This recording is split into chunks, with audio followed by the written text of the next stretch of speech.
हम बहुत जल्दी इम्पैक्ट हो जाते हैं जी। कि हाँ हाँ हाँ, माँ जो है एक आदमी के लिए माँ बहुत ज़रूरी चीज़ है और सबसे ज़्यादा ज़रूरी माँ जी, है। आपने जी। एक उल्टी बात कही, आपने बोला कि जिस समाज में माँ पूजी जाएगी वहाँ तो औरत का बुरा हाल होना ही है।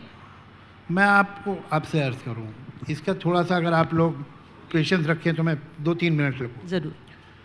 होता क्या है कि जब वो बच्चा पैदा होता है तो आप यकीन माने कि बहुत दिनों तक बच्चे को यही नहीं मालूम होता कि वो और माँ दो अलग जिस्म हैं, उसे नहीं पता होता।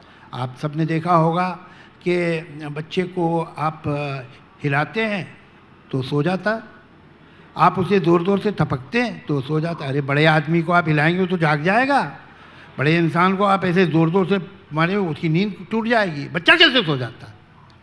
उसकी वजह यह है कि बच्चे ने माँ के पेट में धड़कनें सुनी है कॉन्स्टेंटली, दिल की धक धक, जो माँ के दिल की धड़कन थी।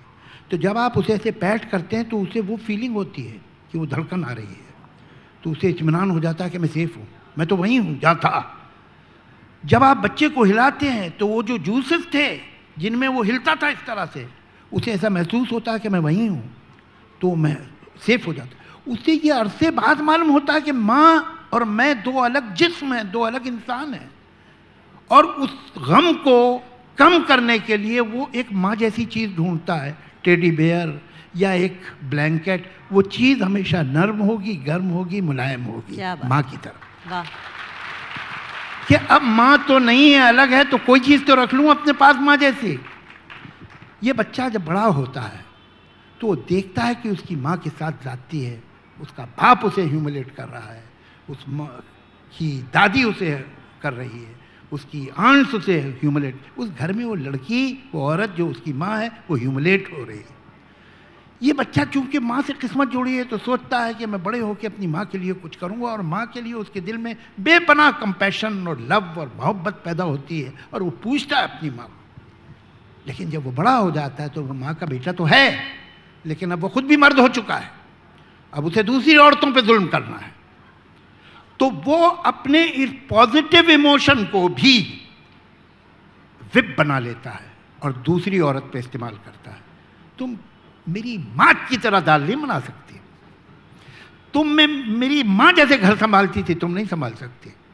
वो माँ को कैरेट बना के अपनी बीवी के आगे लटका देता है और वो बीवी सारी जिंदगी चलती है और उस कैरेट तक नहीं पहुंच सकती। हर माँ, सास जो है हमारे समाज में, हर सास जो है अपने बहू से बेहतर दाल बनाती थी, यानी 5000 साल से खाने का स्टैंडर्ड नीचे जा रहा है।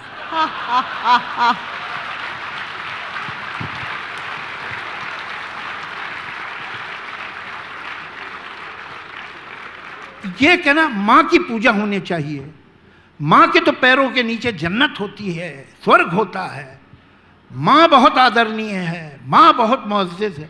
अरे भाई, माँ बहुत रिस्पेक्टेबल है, ये बार बार कह रहे हो, तो कौन है जो रिस्पेक्टेबल नहीं है?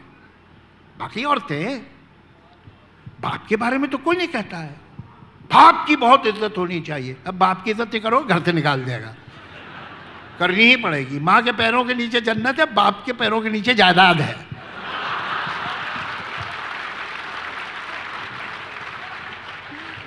तो ये जो है माँ की बहुत इज्जत करो, तो ये एक लाइसेंस है कि माँ की इज्जत करो, बाकियों को छोड़ दो। और माँ, कौन सी माँ की इज्जत? मेरी माँ की इज्जत होनी चाहिए, ठीक है। मेरे बच्चों की माँ की इज्जत नहीं होनी चाहिए। और मेरी माँ की इज्जत कब होनी चाहिए? मैं पैदा हुआ था 17 जनवरी को, 16 जनवरी को मेरी माँ इज्जत के काबिल थी कि नहीं?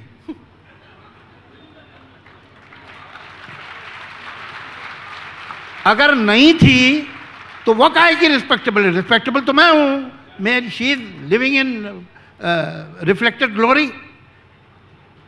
ये सब बकवास। हर औरत की इज्जत होनी चाहिए, माँ की क्यों?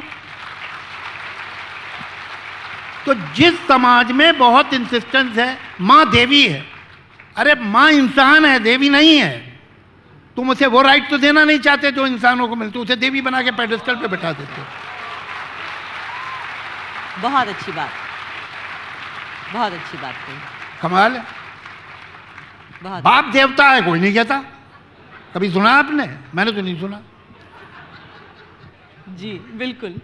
तो चलिए, मेरे तो सवाल पूरे